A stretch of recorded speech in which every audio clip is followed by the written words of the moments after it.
আসসালামু আলাইকুম প্রিয় ভিউয়ার্স, আমরা একটি সবজির বিরিয়ানি তৈরি করতেছি আমাদের ভিউয়ার্সদের রিকোয়েস্টের জন্য।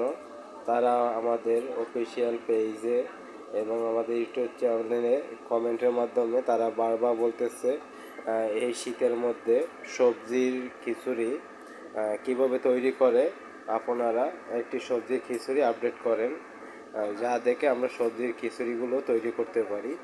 বেশি আপডেট এসেছে ইয়াং যে জেনারেশন এদের মাধ্যমে। তো আমাদের ভিডিওটি সম্পূর্ণ দেখুন, আমাদের সঙ্গে থাকুন। আমরা নিয়ে নিছি সবজি, লাউ, ফুলকপি, বটবড়ি, সিম, টমেটো এবং আলু। কোনো পরিমাণে সব অল্প অল্প করে নিয়েছি, তাতেই অনেক হয়ে গেছে। দেখেন, আমরা একটা বড় একটা ডিস্কো পাইলা নিয়ে নিছি। সম্পূর্ণ ভিডিওটি দেখুন, আমাদের সঙ্গে থাকুন। দ্রুত করার জন্য এগুলো আমরা আলাদা সেদ্ধর জন্য দিয়েছি। খিচুড়ির পানিটা গরম হয়ে এটা যাতে একটা একত্র হয়ে একটি ফ্লেভার তৈরি হয়। আমরা এখানে নিয়ে নিছি চাউল, খেসারির ডাল, মসুরির ডাল এবং বুটের ডাল এবং মটর ডাল। আর আমরা নিয়ে নিছি মিনিকেট সুন্দর চাউল।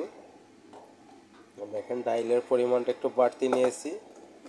সবজি খিচুড়ির স্বাদটাই আসবে ডাইলের মাধ্যমে। তো এটা আমরা রাইস কুকারে দিয়ে দিছি। যাদের বাসায় রাইস কুকার না আছে তারা মূলত অন্য উপায়ে অন্য একটি যদি দ্রুত রান্না করতে চান তাহলে এটা আলাদা আর একটি পাইলে দিয়ে দিবেন। তো আমাদের সঙ্গে থাকুন এবং সম্পূর্ণ ভিডিওটি দেখুন। আমাদের খিচুড়ি তৈরি হয়ে গেল। আমরা দুইটা মিক্স করে নিছি, নিয়ে এখন 5-10 মিনিটের মতো জাল করেছি।